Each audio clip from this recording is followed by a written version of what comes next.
night, a while back that night, I was talking to a guy. He was cool, and we were talking. We were talking about like philosophy and stuff like that. I didn't even know he was into that. And he was showing me some playlists of his, and I saw he had videos of LA Hoes and London Rio stuff. And I talked about Colin Powell. And he's like, oh, Colin Powell he was a general, right? So I didn't know that about him because I read this book, but I didn't know about that. So he is an American politician and retired 4-star general in the United States Army. So when, let's say you hear something, right, where you go to seminar or motivational people speak, or leaders or entrepreneur, they inspire you to take action on your dreams or your goals or something of that nature, right? But what is the reason why we don't do the things that we're supposed to do? It's most often when we're in pain that we try to dig our hole out of it, right? And today I'm gonna shatter the belief system of successful people. It's funny, right? It's like what was it? Okay, so there's a thing that I wanted to do the most, and I wanted to disrupt an industry that are turning spiritual, psychic, law of attraction people into not taking action on their dreams, on their hopes and aspiration that they aspire to be, because they have this years of programming into the indoctrination of conspiracy theory, indoctrination of spiritual stuff, law of attraction stuff, because these are just like watered down version of what you should do, right?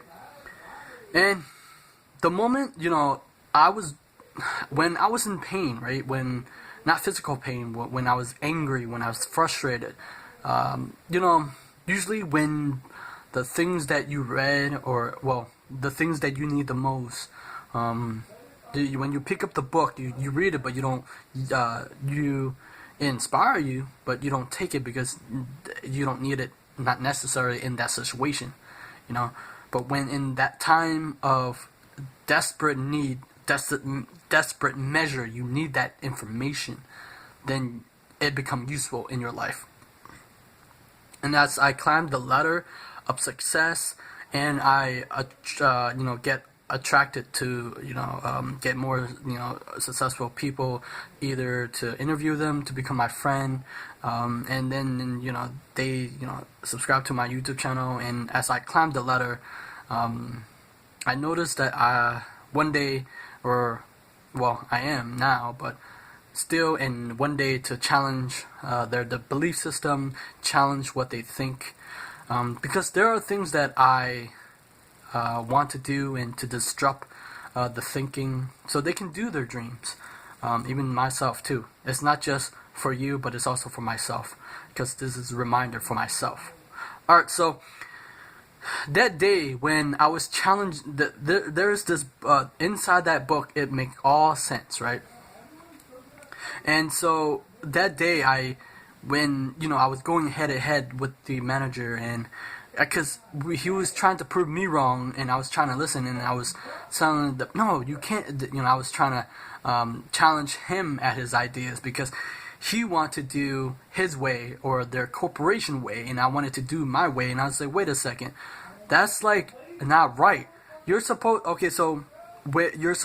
to be flexible, and it's like, you know what, I'm gonna do it your way, and I'm gonna do it my way too, because my way works, right? But it's just that you don't allow the flexibility to let me do the things that I want to do that make me happy. And no, so he tell you, no, you're gonna go out there and do it this way, and you're gonna give the best you can. You should, right? Give the best you can to the customer, or whatever. You should, right?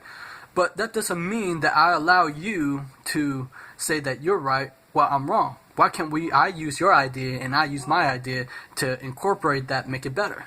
But no, so oftentimes people are afraid to challenge successful people, to challenge the pros, to challenge, because successful people aren't afraid to challenge the pros.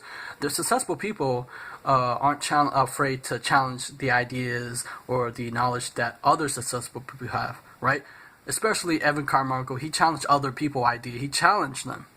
So for me, I start to challenge other people what they think about their ideas, what they think about the school system, what they think about the spiritual practices, right? And so, as I climb this ladder, I think I'm going to keep challenging people to the new level. Since I'm going to challenge myself, and you should challenge yourself too. So we live in the world, right? Let's say spiritual people, law of attraction people talk about abundance, right? And they talk about abundance, and then also they talk about all the answer within. Now, let me tell you a story. I love and admire Bob Proctor so much that his program, You Were Born Rich, changed my life, changed the direction, the course of my life forever. Like, change. Like, I wouldn't be doing what I'm doing now because of his material, because of other successful people material. But I was listening to his interview. He said all the answers within, and I disagree with that. That's what caused other law of attraction people to believe that without doing the in and outside work. It's both, right? If if spiritual people say it's abundance, why can't it be both, right? So back in the day, like a while back on Instagram, right? There was people who were there was this guy. He's like, which one would you rather have? Be mentored by successful people or books? And I was like, both. He said you can only pick one. That's a very limited mindset. That's scarcity mindset. Why can't we have both a mentor and both a book? Because let's say you want to be mentored by Sam Walton, right? He's a billionaire who created Walmart. I can't get mentored by Sam Walton. He's already freaking dead. So books are my mentor, right? I get mentored by best-selling author. And then now I'm mentoring, these videos are mentoring other successful people. So that's both. Why can't I do that? Why do we have to limit it into like just very limited resources, whether it's a book or a physical person? What if they're not there and you have to deal with yourself, right? And so in the book, When to Challenge the Pros, every organization should tolerate rebels who tell the emperor he has no clothes. This Powell lesson is likely to make some reader nervous. It's about challenge the authorities, maybe including your own boss, but those who want to have a significant impact on their organization cannot duck this responsibility. Powell's advice on this subject is succinct and has profound implications for managers and professionals at every level. Don't be afraid to challenge the pros, even at their own backyard. Yeah, I'm afraid to challenge all the spiritual, law of attraction, psychic, because I'm challenging their belief system. The incidents resemble a number of others in Powell's career. In all cases, treat the people around him, including pros, with respect. He offered them dignity, but he also is fully prepared to assert that the pros can be wrong, that they can make ill advice decision, act appropriately, inadvertently, and give bad advice. When that happens, he pushed back and challenged them. In fact, he believed that everyone in an organization has an obligation to pose things kind of challenge, not only to peer down to the ladder, but also up the ladder. And so as you challenge the pros, you start to change the system in the way that law of attraction, spiritual or psychic people has been teaching things. Because you have to come from a point of practicality. You have to come from very things that people can play with, can touch, and an idea that's very tangible, so they can turn their life around. Right? If spiritual and law of attraction is about improving one life, why can't we just twist that idea and make it into saying, you know what? Maybe I can learn from this. Maybe I can learn that I don't have, because when people say all the answers from within, and they don't take the outside information, wouldn't that be scarcity mindset? That's not abundance mindset, is it?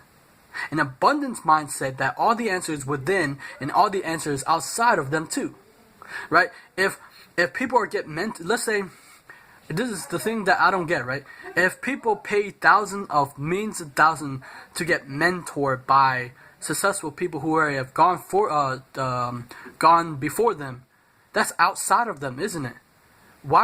So if spiritual people say all the answers within you, then we don't need your program. We don't need your ideas, right? We don't need the outside source, because you're outside source of information.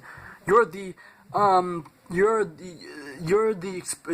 experience and knowledge. So I'm paying you the outside source instead of looking within, right? So we have to look at it this way. If the person's paying you, that's outside. If I'm not paying you, I have to listen to within. But that's very scarcity. Why can't we have you mentoring me and I'm mentoring you, and we live in abundance? That's an abundance mindset. But no, we get trapped into thinking that the answer is within you, and that's very limiting. It's like people say you shouldn't read books. You should you should experience everything by yourself. Except that's very limiting. That's scarcity mentality, isn't it? Why can't we have just personal experience and books and seminars and the learning from successful people, or from the mistakes, so it can cut the learning curve? But no, we want to climb this ladder so slow, right? It takes years, a mistake and trial and error, and which you don't have, and you want to cut that time, especially for the young people. Young people have information at their fingertip. They can learn anything at a rate that's faster than any college, any university, and they know more than the teachers, they know more than the professors, they even know more than other successful people. Ain't that crazy? Ain't that crazy? I one heard time, Dan Locke, he built businesses. If you don't know who Dan Locke is, his stuff is crazy. He's at you all the time. And he talk about that he always be challenging his professor because his professor be teaching about businesses, right? And he always challenging him on businesses. And I challenge all the successful people is, why can't you have all the answer within you and the outside of you? Because that would be pointless if people are teaching all the answer within you and I'm coming to you to learn about the law of attraction, spiritual. Why are we coming to you? We're coming to you because you have an experience that we don't have. You have a roadmap that we don't have, and you have the edge on us because we have not gone the road before, and because we have not taken the step. So for people who are listening to this, you should take the step to get where you want to go, because it's about the taking the step. Now, most oftentimes when people talk in the MLM, right? Multi-level marketing. Most oftentimes people fail because they said you should do first and then you should learn, like you do and learn. But the problem is, we have, like, the average person have years of programming, years of fear, year of mind control, of media, the news, all this. And they have to get rid of that to become the person that they need to become, right? The information won't help you if you have all these gutter. Just like the average person say they learn from the experiences and they don't need books. That's very ignorant, because their personal experiences got what what they are, and if they have scarcity mentality, then they won't live a very amazing life to their own creation, whatever that is. That's very. Why can't we have both personal experience, books, mentors, all the abundance of the things? But we don't let it. We don't. That's why most don't. Most don't live the dream that they want to live, right? Like, they could have been making videos they want to. They could have believed in themselves instead of because most oftentimes the information that we consume, right, could stop us from living the life that we want. So you have to choose which information that is very not destructive to your dream, right? There are conspiracy theory, other things, spiritual could hold your potential back. I see it so many times. The law of attraction people who wanted the great life instead of what they should do is come from a place of potential, right? Potential is more better to reach inside of them, to pull something out of the side and build something beautiful for themselves, right? I'm challenging you. I'll see you guys next time.